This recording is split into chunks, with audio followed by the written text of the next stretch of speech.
আজকে পড়া হচ্ছে রোধের সমবায়। আমি হচ্ছে পরীক্ষার পর প্রজেক্টর রাত দিন জেগে খাওয়া দাওয়া ভুলে যাবো দিয়ে পড়বো বা এত চেঁচাই কি দেখো রোধের সমবায়, আমাদের রোধের সমবায় মানে রোধ কানেকশন করবো কি করে।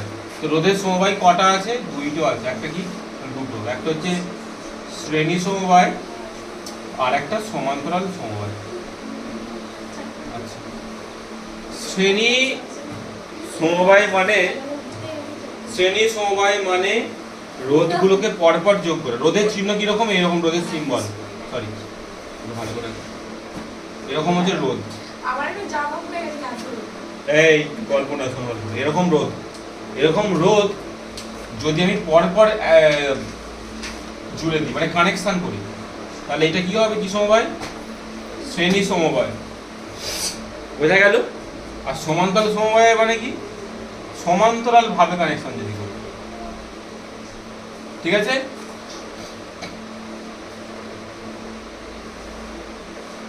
এটা হলো কি আমার সমান্তরাল সমবায়, এটা কি হলো শ্রেণী সমবায়।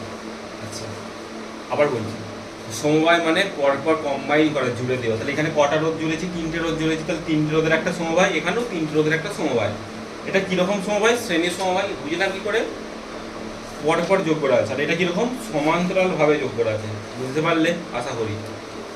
যদি এরকম পরপর থাকে, ধরে নাও এই রোধের একক কি? ওহম। তো এটা ধরে নাও 1 ওহম, এটা 2 ওহম, এটা ধরে নাও 3 ওহম। তোমাকে বললো যে তুমি একটা বর্তনী তৈরি করেছো, এখানে তো 3টে রোধ লাগিয়েছো। বলছে ঠিক আছে, 3টে রোধ লাগাতে হবে না, এর বদলে এমন একটা রোধ লাগাও, মানে এমন মানের একটা রোধ লাগাও যেটা এই 3টের সমতুল্য রোধ কাজ করবে। তাহলে এর সমতুল্য রোধ তাহলে আমাকে জানতে হবে কত। তাহলে এর সমতুল্য রোধ মানে পরপর যোগ করবো। তাহলে আর ইকুইভ্যালেন্ট বলে কি? তাহলে 1 + 2 + 3 এত ওহম। তাহলে কত হয় যোগ করলে? 6 ওহম। তাহলে আমাকে 6 ওহমের একটা রোধ তৈরি। তাহলে এইটা হলো কি? আমার তুল্য রোধ। তাহলে তুল্য রোধ কাকে বলছে? কোনো বর্তনীর একাধিক রোধের পরিবর্তে যদি এমন একটি রোধ ব্যবহার করা হয় যে ক্ষেত্রে ওই রোধের মান ওদের সমতুল্য হয়, তখন তাকে কি বলবো? তুল্য রোধ বলবো। তাহলে এই রোধের সমবায় কয় প্রকার? 2 প্রকার। একটা শ্রেণী, একটা সমান্তরাল। শ্রেণীর ক্ষেত্রে তুল্য রোধ বার করার নিয়মটা কি? প্রত্যেকটা রোধ বীজগাণিতিক সমষ্টি দ্বারা জাস্ট বীজগাণিতিক যোগ করলাম, তাই গেল। এবার ওই রোধগুলোই যদি থাকতো, কিন্তু যদি এইভাবে কানেকশন থাকতো সমান্তরাল ভাবে, তাহলে কি করতাম? 1 2 3। তাহলে এর ক্ষেত্রে তুল্য রোধটা কি বার করতাম? ধরে এটা এ বিন্দু আর বি বিন্দুতে কিভাবে বার করতাম? তাহলে কি এইটাও কি এইভাবে যোগ করে দেবো? 1 + 2 + 3 যোগ করলে 6, এইভাবে উত্তর হবে না? এইভাবে উত্তর হবে না। এইটা কিভাবে বার করে? বলছি এটা এইভাবে বার করো, অনন্য আকারে লেখো। 1/r ইকুইভ্যালেন্ট সমান 1/1 + 1/2 + 1/3। ঠিক আছে? তাহলে 1/r ইকুইভ্যালেন্টের ভ্যালু কত বেরোবে? তাহলে এটা লসু করলে কত হয়? 6। তো তাহলে 6 + 3 + 2, তাহলে যোগ করলে কত হয়? 6 × 3 = 9 × 2 = 11। তাহলে 11/6। তাহলে আর ইকুইভ্যালেন্টের ভ্যালু কত বেরোলো? 6/11। ঠিক আছে? আবার বলছি, তাহলে এখানে ক্যালকুলেশনটা কিভাবে করলাম? প্রত্যেকটা 1/, অনন্যক বললাম, অনন্যকে যোগফল করলাম। অনন্যকের যোগফলটা কোথায় হয়? সমান্তরালে হয়।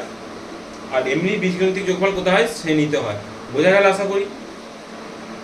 ছেলেরা এক জায়গাতে ভুল করে এইখানটাতে, যে এটা 1/r ইকুইভ্যালেন্ট না শুধু আর ইকুইভ্যালেন্ট। ওরা কি করে বেশিরভাগ জন আর ইকুইভ্যালেন্ট সমান 1, জানে এটা অনন্যক হয়, এইভাবে প্রুভ করবে, কিন্তু এইখানটা যে 1/, ছিল এটা ভুলে যায়। তাই তোমাদের মনে রাখতে হবে যে 1/r ইকুইভ্যালেন্ট সমান এই কটার যোগফল।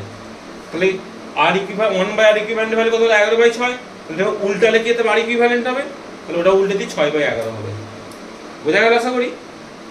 এবার আমি আরো দুটো কথা বলা দরকার আছে। এখানে আর ইকুইভ্যালেন্টের ভ্যালু কত বেরোলো? 6 ওহম। এখানে আর ইকুইভ্যালেন্টের ভ্যালু কত বেরোলো? 6/11। ভাগ করলে কিরকম আসবে? মোটামুটি 55 আর 50, 4 × 44, মোটামুটি এইরকম 0.54 ওহম মতো আসবে। আর এইটার কত আসলো? 6 ওহম।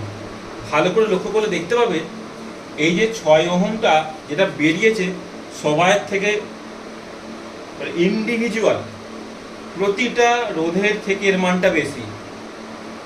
আর সমান্তরালে যে মানটা বেরিয়েছে তুল্য রোধ, তার মানটা এই প্রত্যেকটার থেকে কম, যেটা ছোট তার থেকেও কম, আর এখানে যেটা বড় তার চেয়েও বড়। শ্রেণীতে দেখছি তুল্য রোধের মানটা বড় রোধের চেয়েও বড়, সমান্তরালে তুল্য রোধের মান ছোট চেয়েও ছোট। তাহলে কথা হলো এখানে যে তুল্য রোধ মানে কি, এটার পরিবর্তে কি করব, একটা রোধ ব্যবহার করবো যার মানটা কত 0.4 ওহম। তাহলে আমি এখানে এতগুলো রোধ অপচয় না করে একটা মাত্র 0.54 ওহমের রোধ লাগাবো, এইটার যা কাজ ওটারও তাই কাজ হবে। আর এখানে 1 2 3 এই যে তিনটে আলাদা আলাদা রোধের থেকে একটা রোধ লাগাবো 6 ওহমের, এদের তিনটে যা কাজ এটাও তাই কাজ, এইটাও তাই কাজ।